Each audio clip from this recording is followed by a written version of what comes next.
Mudlarking here. We are just along from Kirkcaldy where we filmed our first video, and we're going to have a look at the beach just below Ravenscraig Castle today. Let's see what it looked like before. Yeah, Nicole's found the plaque that shows us what it looked like back in the day. Ravenscraig Castle was given to the Sinclair family by James III of Scotland. James III himself had inherited the castle from his mother, Queen Mary of Guelders. The castle had in fact been intended as a dwelling for Mary. Her husband, James II of Scotland, began constructing the castle in 1460 after he acquired the land. James III inherited the castle in 1463 following his mother Mary's death, and he granted it in unfinished condition to William Sinclair in 1470, though James took Sinclair's titles in Orkney and Shetland in the same exchange. The new owners changed the original plans that had been designed to create a queen's residence, and they built a stronghold in its place, made to withstand heavy bombardment. Despite its 3.5 metre thick walls, the castle was heavily damaged in the 1650s when Cromwell's troops carried out the invasion of Scotland. Ravenscraig remained under the ownership of the Sinclairs until 1896, when it was purchased by the Nairns, a family who had made Kirkcaldy the linoleum centre of the world. Harry Sinclair, also the 5th Earl of Roslin, had been forced to sell the castle, its grounds and his other nearby properties, reputedly to pay off his excessive gambling debts. In 1929, the Nairn family donated the castle and a large part of the property that it had purchased from Harry Sinclair to the town of Kirkcaldy.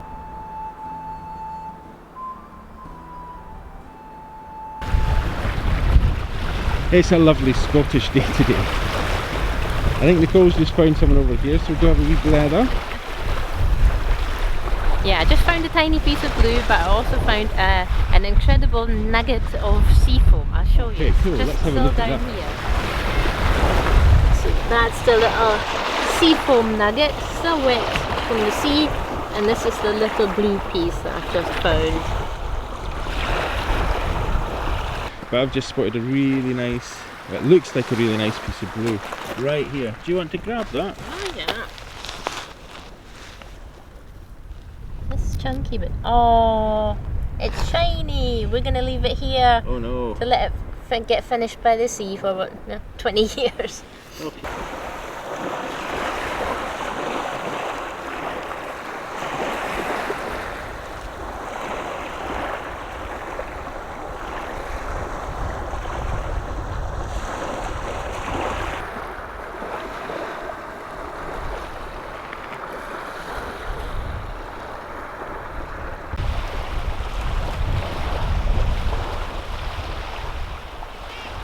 I found these really cool looking, I don't know, I think they're pieces of clay, but I'll show you. Alright, so they look, do you think that's glaze on them or? No, I think it's just two different types of clay maybe. Okay, But they're they're really really nice though. Fascinating and kind of round and really soft. So I don't think they're pebbles, never seen anything like this before, and they're really thin. Yeah. So we'll They're take really a couple smart. of these. Yeah, I would take, yeah, take them. Definitely be able to do something with them. We'll probably find out the pebbles.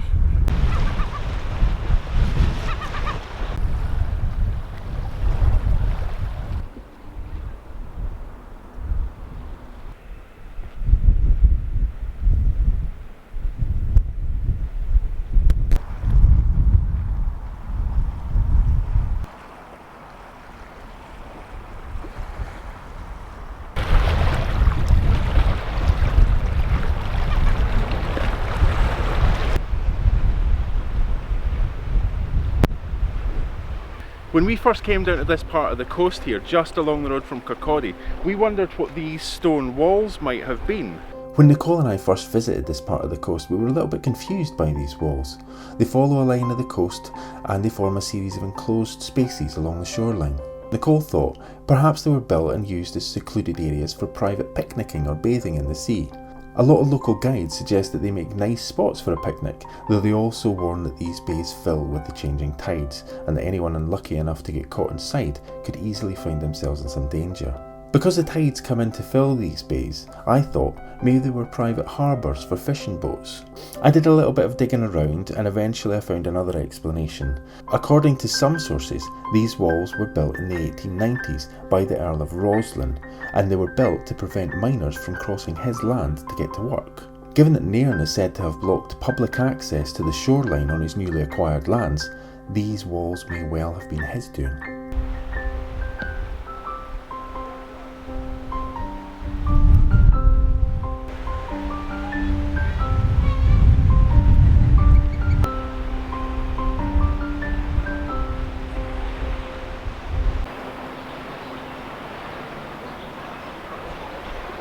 We didn't have a lot of luck at Ravenscraig Beach. We did find some lovely pebbles though. So we've come over here to the beach where we were in our first video, and we're going to collect some pottery, and I'm going to show you how to make a bracelet later.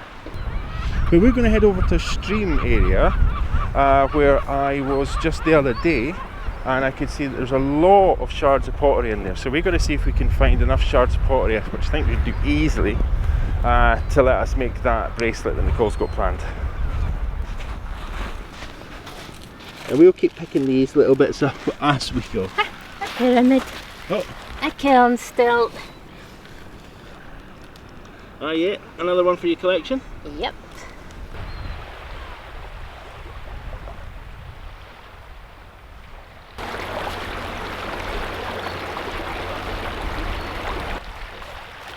Let's see, it's a little difficult to see. Oh, there's a nice bit of red here. Just going to follow Nicole here and catch in on this. You should be able to see that because it's just sitting there. Oh yeah. It's a lovely piece of transfer there.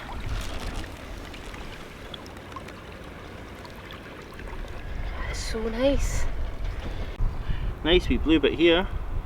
Yeah? Yeah. Let's see it.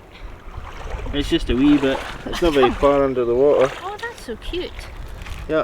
But, I just need to take the camera back. It's raining now, so we're going to have to try and protect the camera a little. Can you see it? There's a person sitting on a little stump, and there's a little dog as well. That's yeah. so cute. Gotta watch my step here. Yeah, it's a bit tricky.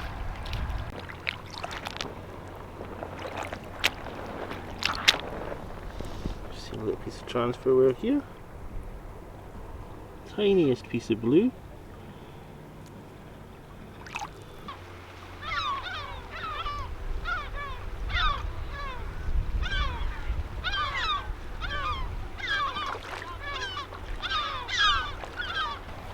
I can see a little bit of blue here. Let's see if you can see it in the water. Yeah, I'll I point can see it. I can see a few different Yeah, pieces. there's two. That one looks quite nice. Looks like Spongeware. I'll see if I can pick that up. Oh, it's bigger than I thought. Yeah, it's one of the weird things with water, right? The refractions. Let's have a wee look there. Oh yeah, that's really nice. Funny, it looks like it's half an onion with a smiley face. Is that my imagination? It's an odd imagination. Anybody else see that? Maybe not. It's you. See lots of kiln stilts in here as well. Oh yeah, those, yeah, not the pyramids though, just No. the fragments. Yeah, that's the thing, is the kiln stilts. We'll try and grab a few of the kiln stilts the next time we're around and see if we can maybe show you just how diverse these things are. Yeah, because there's lots of different shapes of them. You see so many shards of pottery in here.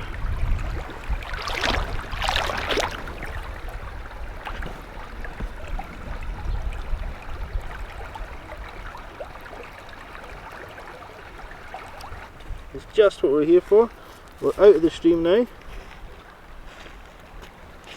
and we're just finding what we can on the beach. There was lots of pottery in the stream though. There's a nice bit of blue here. Okay, Nicole's found a nice wee bit of blue.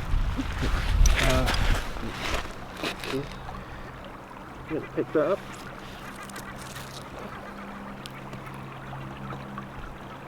Yeah, it's very pretty, a nice wee baby blue piece. Yeah, that's really cute. I found quite a few pieces of pottery in the stream, which is really surprising. I've just found a big bottle bottom and it has a Pontile mark on it. Okay, cool. Which is really cool. See that little dot there? That's where the glassmaker left its mark, so to speak.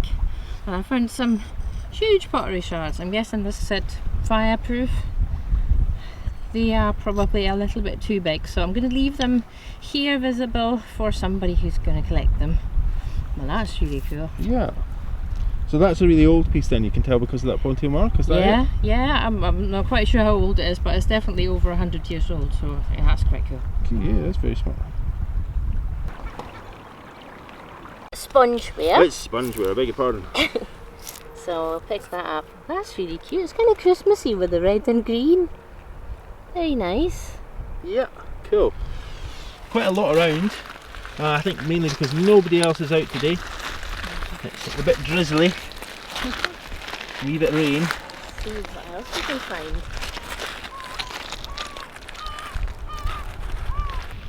The rain's calmed down a wee bit. It's given us a half chance to do some filming and to find some nice pieces of glass.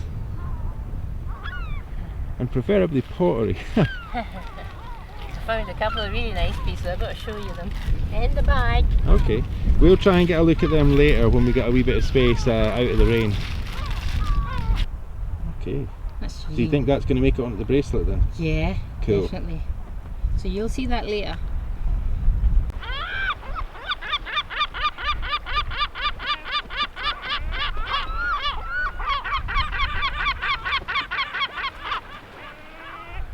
So we got a wee bit rained on in Kirkcaldy, and on our way home we noticed that the sun was coming out. So just to show you the best finds that I think I'm going to use on the bracelets, that's them.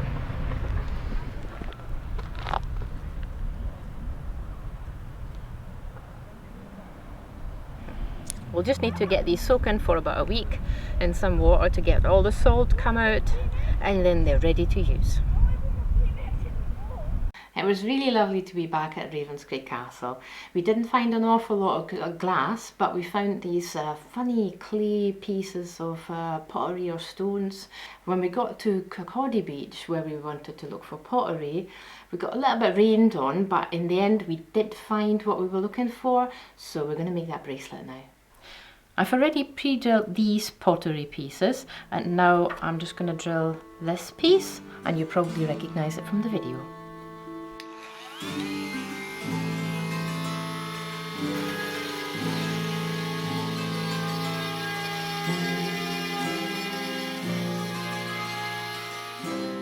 Okay, that's that drilled. Now we'll just need to dry it, and then we can start making that bracelet.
Pottery bracelet with the pieces we found.